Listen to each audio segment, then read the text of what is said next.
Once in a small village among the hills of ancient Israel, there was a young boy named Eliam. He was different from other children.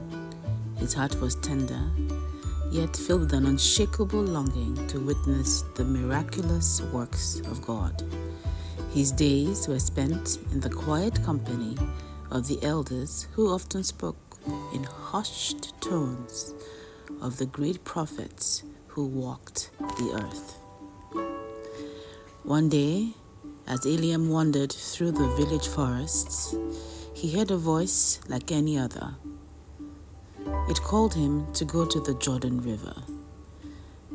There, he saw Prophet Elijah, who had called down fire from the heavens, and of Elisha, his devoted servant. When Eliam reached the river, the scene before him seemed almost surreal. Elijah took off his mantle, rolled it up, and struck the waters of the Jordan River. Swoosh! The water stopped. It pulled back like a curtain, and a dry path appeared right through the middle. Eliam gasps. It's just like when Moses parted the Red Sea, he whispered. Unbelievable.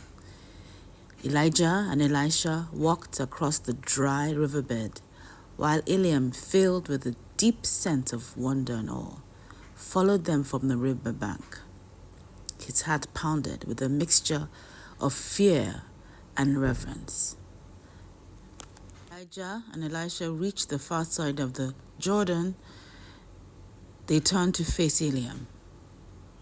The older prophet looked at the boy and said, "You have seen what the Lord can do.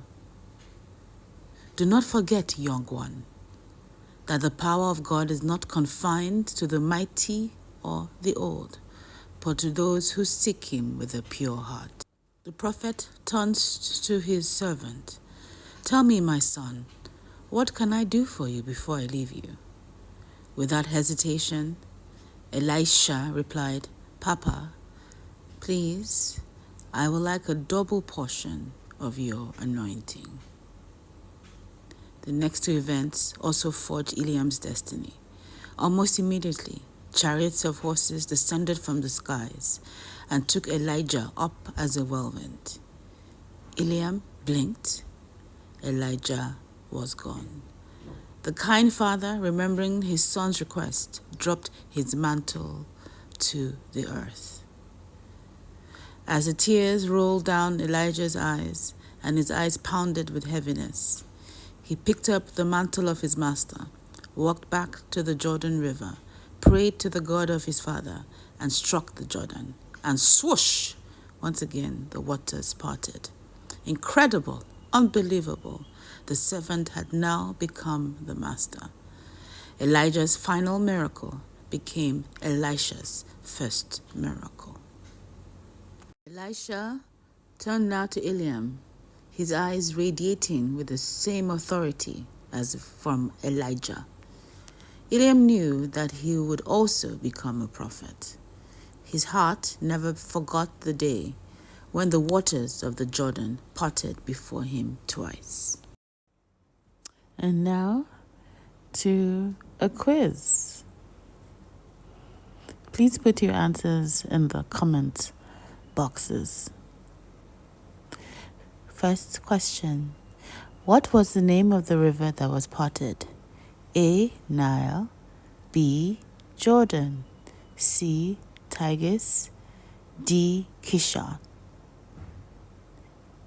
Correct? B. Jordan. 2. What was the name of the older prophet? A. Enoch, B. Elisha, C. Ephraim, D. Elijah. Correct? It is D. Elijah. 3. What did the prophets use to strike the river Jordan? A. A rod, B. A stone, C. Elijah's mantle, D. Elisha's sandal. C. Correct. C. Elisha's mantle. Great job. See you soon, everyone. Bye.